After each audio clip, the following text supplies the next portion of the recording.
Hi, today I'm back with a new library from Rock the Speakerbox. This time it's a cinematic library called Seismic Core, which has a load of impacts, whooshes and transitions that are great for linear pieces like the one I've redesigned, where you want a lot of sub-heavy, designed sounds that add a lot of weight and movement. As always, I want to thank Rock the Speakerbox for sending it over for me to review, and just like last time, if you want to pick it up yourself, I have an affiliate link in the description with the discount code you can use. I separated this design into 5 groups when constructing it, being the lows, mids, highs, tonal layers and atmospheres, so I'll go through them one by one and you can see how the whole thing was put together.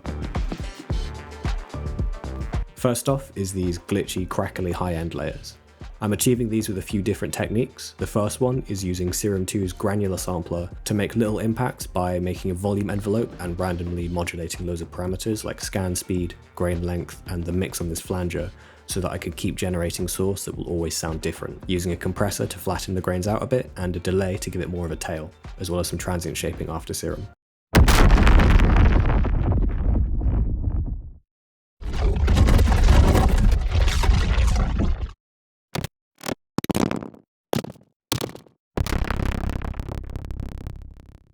I also made some more sustained textures in this style just by dragging the mouse across Serum's keyboard to play loads of notes at once or in quick succession and get this kind of crackly glitch sound. I'm doing pretty much the same thing with this other instance of Serum 2, but using some FM from a saw wave and running it through a comb filter for a slightly different sound. Messing with the grain settings, you can get these transformer-like sounds as well.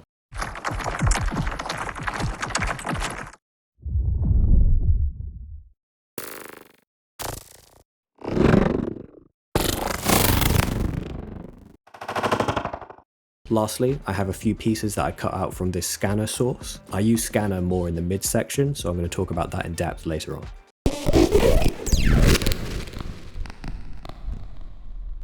So here's all the high layers together.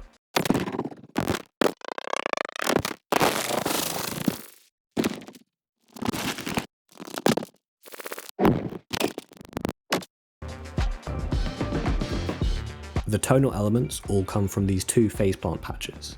The first is using the sampler to reverse some impacts that are being put through a resonator and bit crusher to give them that piercing digital tone. Then they're going through reverb, ensemble and a high pass to give them more space and just keep the tonal parts of the sound. Then little radiator is crunching them up a bit.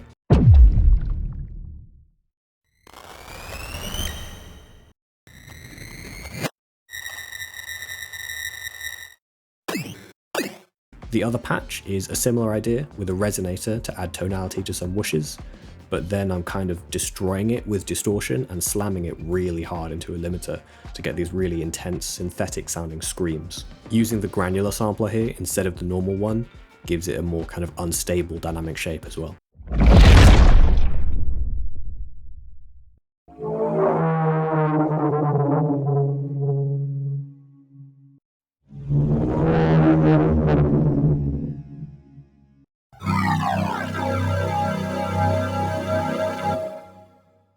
When arranging these into the final design, I ended up pitching them around a lot to get more variation from them, and using more distortion with subsynth and radiator to make them a bit more angry or panicked sounding.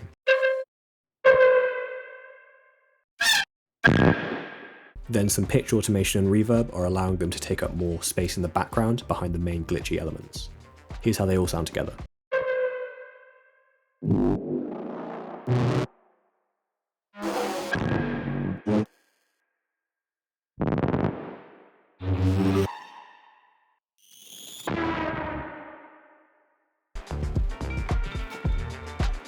The low end group has a lot of sounds that are straight from the library, like all these kicks that are just chopped from longer impacts that have some really nice punch and weight to them.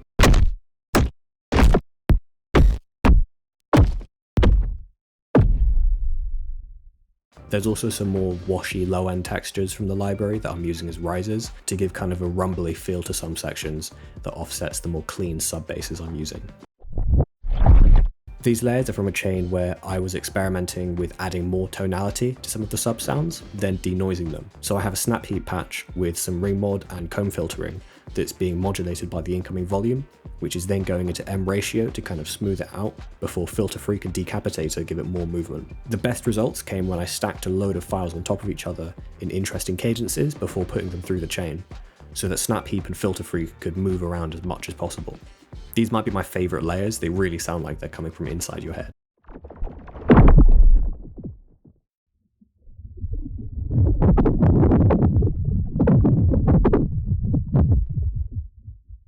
I also have some more tonal layers in this group because they're filling out the sub rather than being more spatial atmospheric elements. They're from the same source and also have some pitch automation, but I'm using M-bit fun as a kind of digital distortion too to give them more presence and movement, especially when you automate it. Here's all the low end layers together.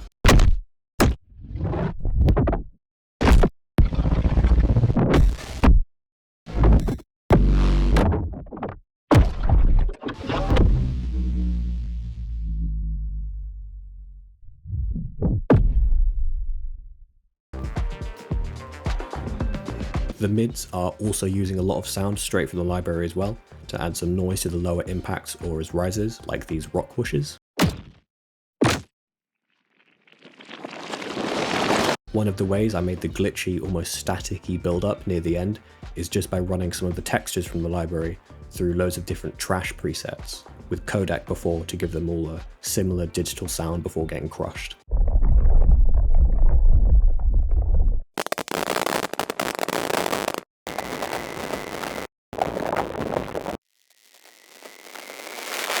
I also glued some impacts and whooshes to go through Scanner, and that gave me some really nice rumbly mid layers and nice noisy risers.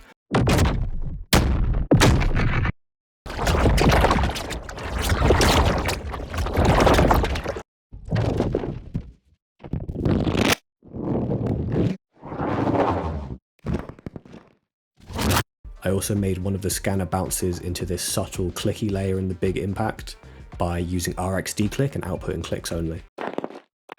So here's all those layers together.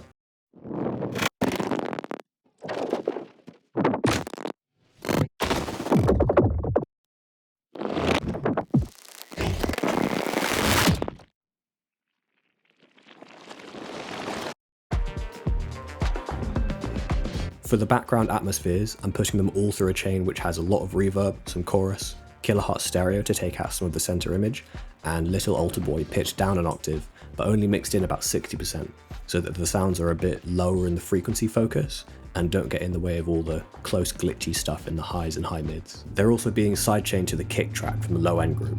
In terms of source, a lot of it is stuff from the other groups that I've repurposed, like the scanner stuff, and some tonal bit crushed sounds. One of the layers is from the granular serum stuff, where I put one of the textures through without the volume envelope, so it's just sustained, and I kind of hid it under the build-up at the end of the piece with some Filter Freak, just to give it some more movement and give the impression that there's still stuff happening in the scene even though the screen is pretty much completely black.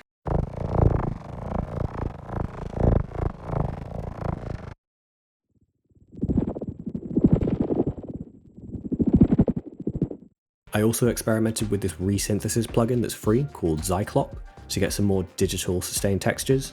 Only one actually made it into the final design, but the plugin itself gave me some really interesting results, so I recommend picking it up and playing around with it if you like resynthesis stuff.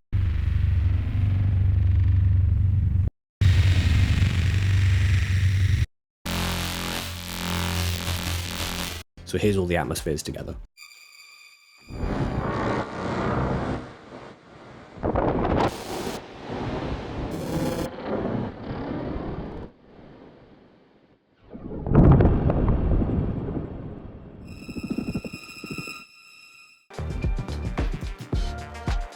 Now for the review of the library.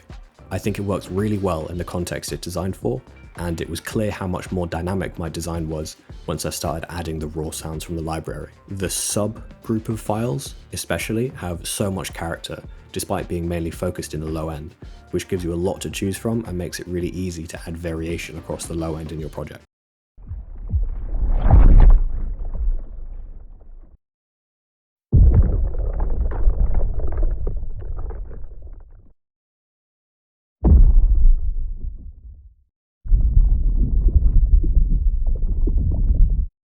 do think the library could really benefit from a wider range of sounds though, to make it a better all-rounder for stuff like cinematics and trailers. Currently, it's very much focused on the kind of rock movement and disperser type palette, but seeing stuff with maybe more digital or magical layers could give it a broader use case. Some more clean, simple impacts might be good as well, as the current ones are great, but a lot of the more subtle impacts are either very restricted in their frequency content or are closer to whooshes without a weighty transient.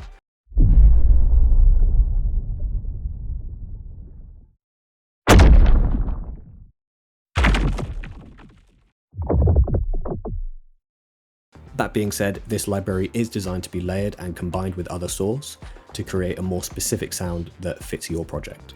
So you could use Seismic Core as a base and then build on top of it with sweeteners and atmospheres, which is basically what I did in this video. So that's it for this video. Thanks again to Rock the Speakerbox for providing me with the library. And again, feel free to use the affiliate link in the description if you want to try it out yourself. Thanks for watching.